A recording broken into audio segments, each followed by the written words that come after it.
only a Christian issue. When, madam, 1 minute. When in Kerala, these people will attack Muslims. And they will try to make difference between Muslims and Christians.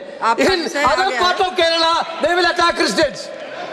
Therefore, at least we need to tell this. At least you are also women, madam.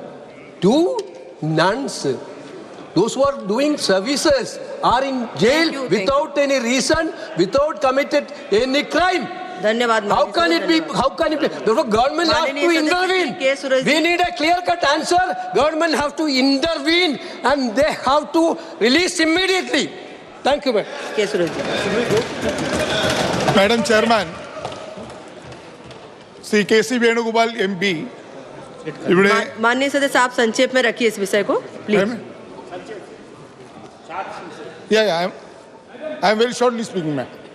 Sir, Madam Chairperson, Shri KC Venugopal MP ഇവിടെ ചൂണ്ടിക്കാണിച്ചതുപോലെ ഛത്തീസ്ഗഡിലെ Durg railway സ്റ്റേഷനിൽ നിന്ന് 2 കന്യാസ്ത്രീമാരെ യാതൊരു കുറ്റവും ചെയ്യാത്ത, യാതൊരു തരത്തിലും നിയമങ്ങൾ ലംഘിക്കാത്ത 2 കന്യാസ്ത്രീമാരെ നിയമവിരുദ്ധമായി ഛത്തീസ്ഗഡ് പോലീസ് കസ്റ്റഡിയിലെടുത്ത് അറസ്റ്റ് ചെയ്ത്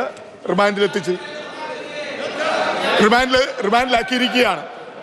മതപരിവർത്തനത്തിൻ്റെ പേരിലാണ് ജീവകാരുണ്യ പ്രവർത്തനങ്ങൾക്കായി ജീവിതം തന്നെ ഒഴിഞ്ഞുവെച്ച ക്യാൻസർ രോഗികളെ ചികിത്സിക്കുക, പാവപ്പെട്ടവർക്ക് സഹായങ്ങൾ എത്തിച്ചു കൊടുക്കുക, അങ്ങനെ ജീവകാരുണ്യ പ്രവർത്തനങ്ങൾ മാത്രം നടത്തുന്ന കന്യാസ്ത്രീമാരെയാണ് അന്യായമായി ഛത്തീസ്ഗഡ് ഗവൺമെന്റിന്റെ പിന്തുണയോടുകൂടി അറസ്റ്റ് ചെയ്ത് ജയിലാക്കിയിരിക്കുന്നത്.